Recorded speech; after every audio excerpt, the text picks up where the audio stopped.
I bought this mouse glue trap many times, but somehow it still didn't catch anything.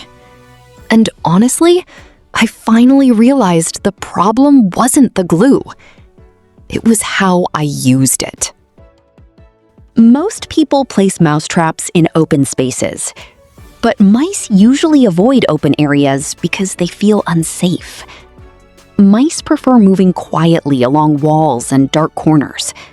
So placing the trap beside walls works much better, especially behind the fridge, under the sink, or near hidden corners in the kitchen.